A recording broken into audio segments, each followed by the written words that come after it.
Welcome everyone. For those who don't know, my name is Zan, and this is the third day of the daily hunt logs. I don't really know what I'm calling them. Um, but regardless, today I wanted to talk about subspecies and variants because amongst all the videos I've watched about ascendance and possibilities, obviously one of them was about uh those different monsters that obviously take the current idea of a monster and give it a bit of a twist. So um things we already know about, things like Emerald Kongalala. I think there's like a blue Kutku, I think there is, and other monsters. There's plenty. And um, hmm, there's a lot of ideas that can happen with that, especially with the new monsters we got in Wilds. For example, someone really likes the idea. I like the idea too. Um, I just want. I was just saying that. They're the ones that thought of it, not me. The idea of a black rose, um, La Labrina, and goes without saying, it takes the black rose instead of a red rose. And the only thing is, not super sure what kind of um, ailment it would be if not the same, or just more. Someone put like a comparison to that of Elden Ring, where it could possibly be like a death blight, but I don't really think that'll work unless it does something similar to Valhazak, and it's biology with consuming life. I don't think it's parasitic, but it's something of the sort. If you've seen Valhazak, you'll know what I mean. And the like. So things like that are very interesting. Um, I'm not too interested in like a blue Kutku. However, I really like the scarred young Garuga, which is kind of like a Kutku, but it's purple and very dangerous. I really liked him in World and would like to see him come back. He can act as a sort of makeshift alpha to the Kutku pack. I think that would be really cool. I guess you could have a sort of alpha to the Kongalalas, but they already have it where there's just one large Kongalala, and all the little ones act as a pack. Doesn't make it nearly as like dangerous as a Doshiguma pack or a Kutku pack, but it's possible. And with that, we have new pack monsters in the expansion, as we all know, but I should stay focused about subspecies. I didn't give it too much thought. I should really have, but dang, that hit me. And so I'm trying to think which monsters would be really cool to have some sort of variant or subspecies. More than likely, Arkveld's going to get something. Maybe a possibly super powered form after the situation or condition that he absorbs the energy from an Elder Dragon and becomes overloaded with energy. That was not my idea, someone else's. I'm just trying to keep the conversation going. What would I think be an interesting idea of some kind of subspecies or variant out of the newer monsters? Personally, I'd really like to see one from Chadakabra, because I'd like to see like a more Fulgurite crystal version of him, where he sticks a ton of those things to himself, and with that he um, unintentionally starts attracting thunders to him, and then through some sort of maybe evolution or just natural adaptation, he controls thunder in this way. So his maybe some of his smash attacks with Fulgurite crystals in his arm can um, have lightning strike down as well, similar to smash attacks or just attacks in general from Raidao. I think that would be interesting. With Fulgurite crystals in mind, he'd probably be something amongst the color blue, probably. Is that a guarantee? No, but it doesn't really matter too much. That's just the likely scenario. Other monsters I like. I've always been a fan of Anjanath, but he's a guardian, and there's no real reason why to give a sort of variant or subspecies to them. Doesn't quite make sense, but I guess it might be possible. Someone pointed out that there could be not necessarily a subspecies or variant, but much like in Rise Sunbreak, there was the ancient version of, I think, not a Kushala. It might have been Kushala. No, it wasn't Kushala. It was the vampire monster in Rise Sunbreak. Like, I'm blanking on his name. I've never fought him. But there was the original version to him, which people thought it was like a subspecies of him, but through investigations, you learn that he's the original version that was unaffected by the Kiru, I think is what they're called. The parasitic ones with that give power. But that's a whole Rise Sunbreak thing. Anyways, something like that can happen with Zuwu, because he's adapted to 8 guardians. But what was he like before that? Like, what happens when you take away the guardians? What would Zuwu be like? And what kind of diet would he have? And what kind of effects does that have to his biology? I'm very curious about that too, so I'd like to see something like that in the Wilds expansion. Other monsters. Come on, let's try and be a bit more original here. There's Hirabami, but I don't really see Hirabami getting something unless they get some sort of variant specifically to have like an alpha. Maybe because they didn't have enough time to make an alpha version before the game came out. Who knows? Let's see. There's Balahara. I'm not a huge fan of him, but it's possible that he gets a variant. I don't really know creatively. Oh man, I'm really fumbling my words. How you would use him in some sort of variants. Maybe if he like ended up in a different locale, like the forest, maybe he can have something change about him.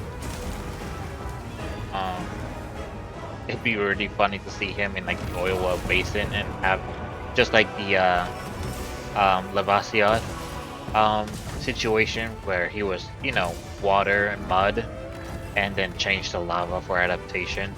The same thing happened to Balahara, where he was, you know, swimming in sand to now swimming in lava, or of the sort in the oil well basin.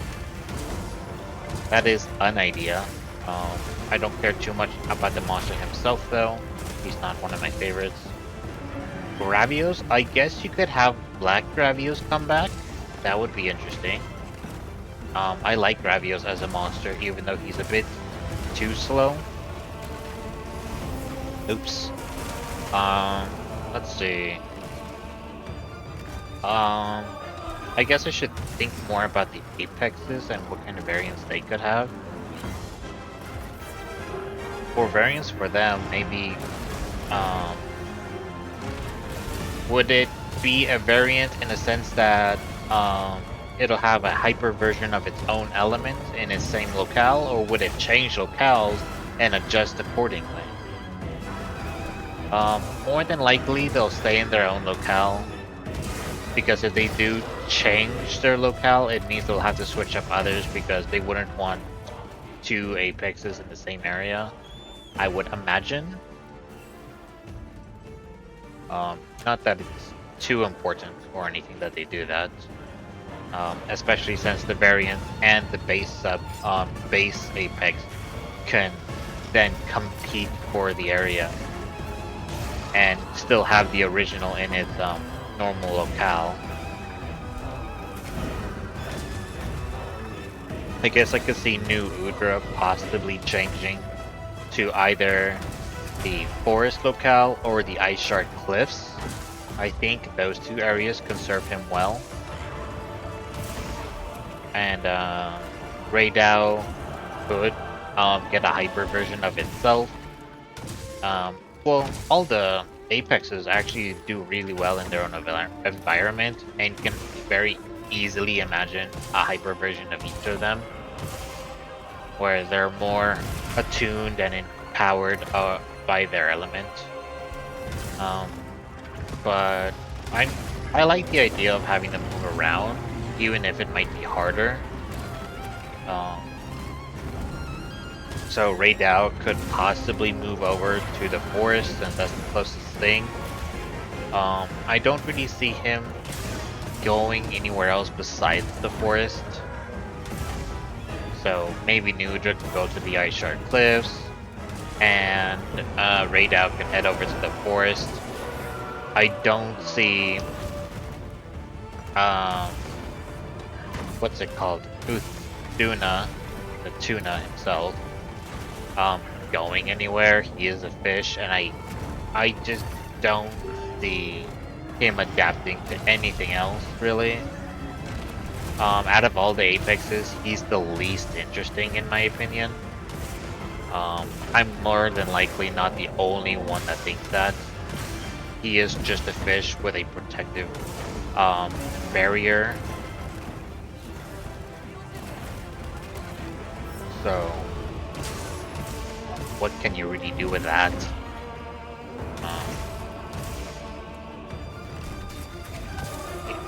If he does move, it'd be really funny to see him move to, like, the desert. Wow, I survived with guts. Cool.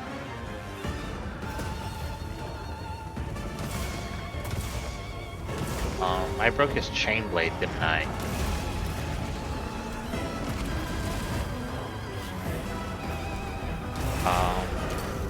But it'd be really funny to see Uduna in like the desert and be covered in fulgurite crystals, and that being his choice of defensive barrier instead of water, and then he's suddenly attracting a lot of thunder to him, and thus creating a danger zone near him. That'd be kind of unique, honestly. I still don't imagine him going anywhere else besides staying in the water. So that's a very unlikely scenario happening. As far as Jindahad though, I don't see him going anywhere either, especially with how big he is. So if he does move, a whole new map will have to be made just for him. And it's possible that if he does, they might use the same map as the new giant monster. What's his name again? Lao Shanglang? I could be so wrong about that. But it's the really big red dragon that moves slowly. It's possible that he either shares a similar map as that if they move him anywhere, or even possibly like through the story if we end up having to fight him for any reason, either defend or to just move on to the next area. Um, it'd be very interesting to see Jindahad fight against him just out of pure coincidence.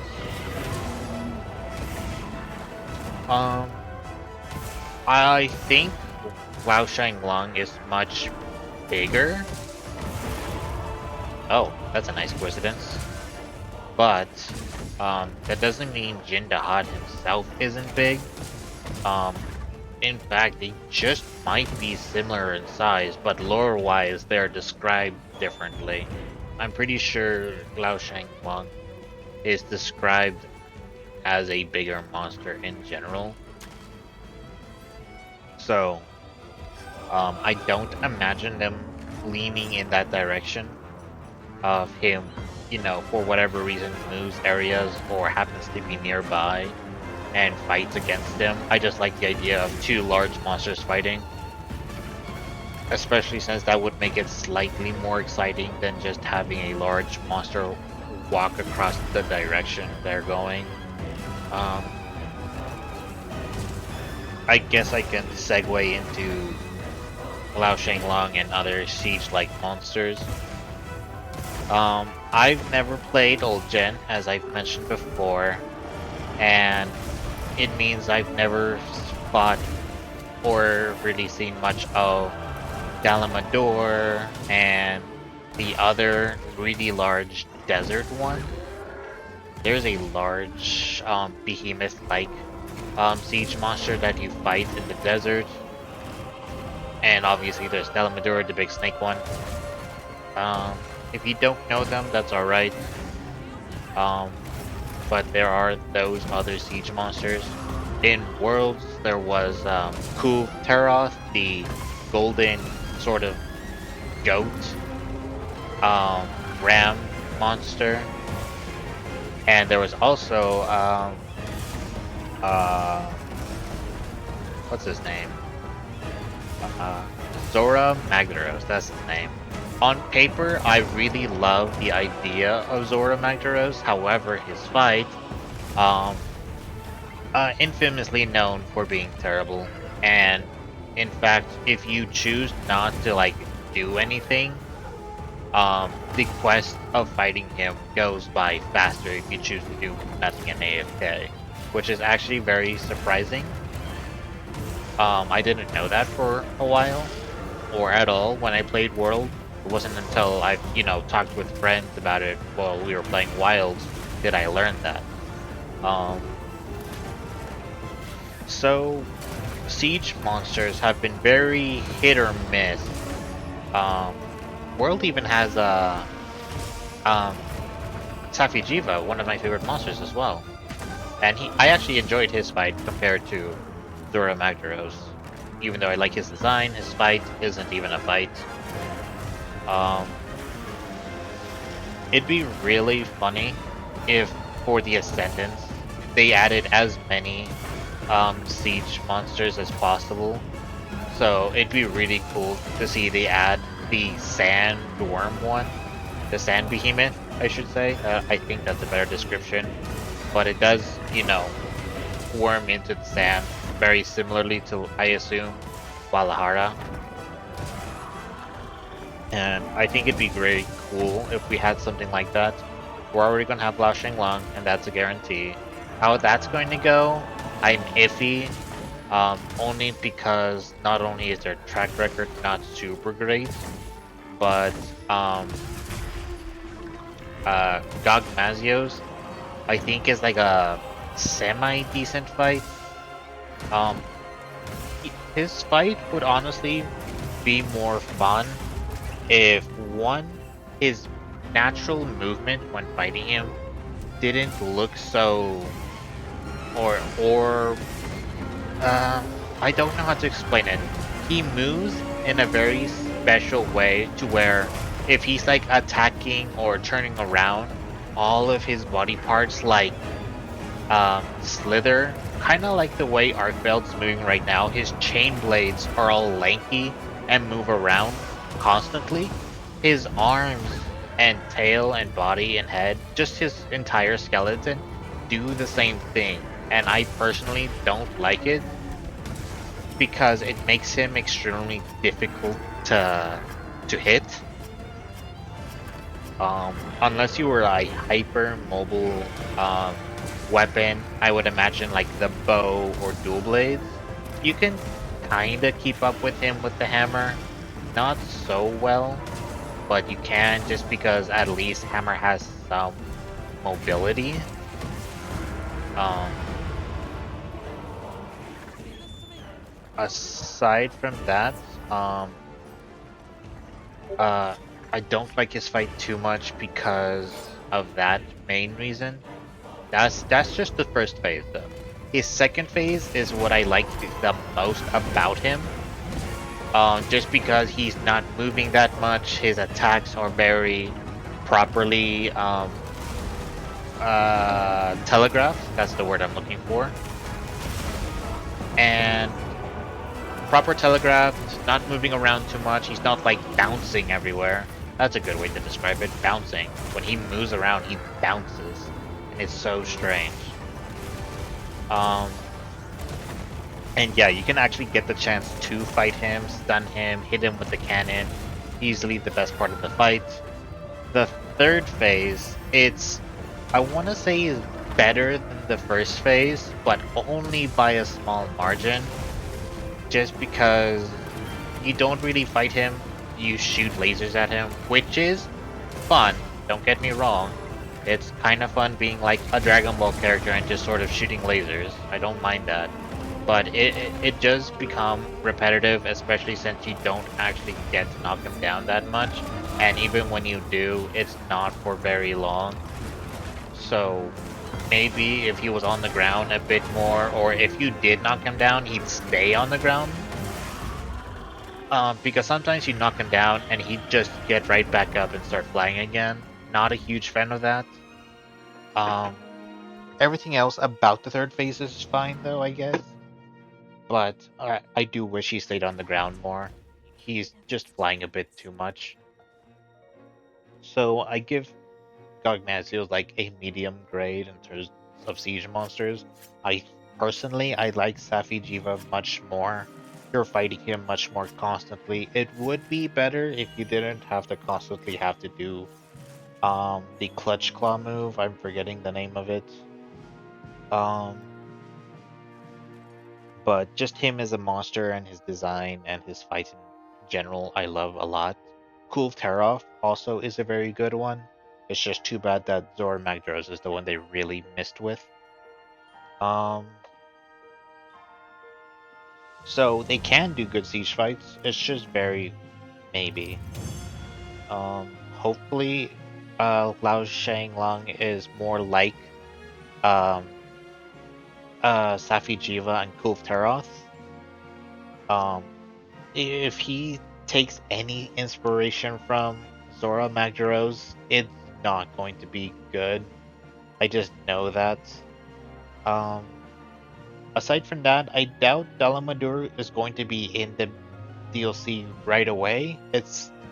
If it happens at all, it'll likely happen in a title update. If it happens at all. If not, then he's just not there. If so, it's likely in a title update after the DLC. Yeah, siege monsters and subspecies have a lot of potential. But sometimes, just I guess depending on the day, they're kind of boring. A lot of subspecies are like just the same monster but a different color, like emerald or copper. Kutku has, I think, blue Kutku, and several other monsters that take similar inspiration. The things like that are very boring. There are better ones, of course. People do want things like abyssal, like laggy. Um, Very unlikely due to the fact that there's no like decent body size of water for him to like come from the abyss. But it'll still be cool because the color scheme's cool and stuff. And then just like the hit or miss, siege monsters can be very hit or miss. I would very much like them to add both the Sand Leviathan and and the and Dalamador. I would like to see both of them with updated and better mechanics for this game. Um, I very much doubt the Sand Leviathan will come in, even though he fits very well in the desert. Um, Especially since the guild has always been like, hey, we don't go into this area. There's nothing out there. It'd be very cool. Just they could put anything out here in the Forbidden Lands at this point because of the fact that they've ignored it for so long. Um, so anything goes, I guess. Um, Also, just siege fights in general are a very cool idea. I guess Omega counts as a siege fight. I don't really know. Um, Omega in general is actually a very fun fight. Um, just because of how hectic he is and how fast he attacks. Like he is attacking constantly and has the potential of hitting everyone at all times. Um, it is kind of unfortunate that he is just sort of a big robot instead of, them adding like an actual dragon. But that's going to be, the common criticism on Omega. Aside from that, I really did enjoy his fight. Um, he's a good siege fight if he's considered one. Um, but yeah, those are my thoughts on that. So hopefully they do something interesting with Lao Shang Lang. Why do I think his name is Lao Shang Lang? Is that actually his name? It might be. I don't remember for whatever reason. Obviously, I haven't played old gen. I've said that multiple times now. Um, so hopefully they do something good. Um, Hopes up. They have the experience of many siege monsters of both good and bad and in the middle. Personally, Safi'jiiva and Kulthar are up there in the top of good ones. Gogmasius is there in the middle. Zora Magdaros is there in the bottom. There are the two others I've mentioned before, but I don't know where they land, obviously. And I guess you can consider Alatreon and Fatalis, but I don't really consider those siege fights. Um, just due to the nature of the fight themselves. They're much more just normal monster fights, just made tougher. Um, we're likely going to see another Black Dragon by the end of the title updates. Is it going to be Fatalis again? More than likely, yes. It'd be cool if they added a new one, just because. If they could just think of a new Black Dragon, that would honestly be really cool. Um, if anything, Safi'jiiva was supposed to become a Black Dragon, and the ways Guardians absorb energy is very much the same way Safi'jiiva absorbed energy from the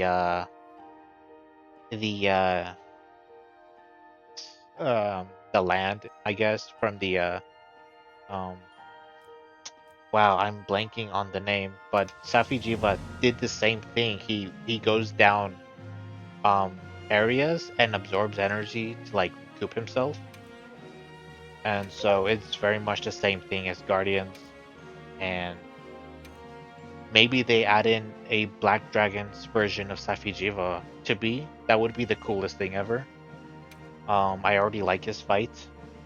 And since Safi'jiiva was just sort of the young version, while Xeno'jiiva was the baby version, clearly, a older, you know, darker version of any variety, closer to being the Black Dragon, would be very cool. So, yeah. I should just stop talking here. I've been ranting for a while now. If you made it to the end, thanks for watching. Feel free to leave a like on the video, and I'll see you guys tomorrow. Goodbye.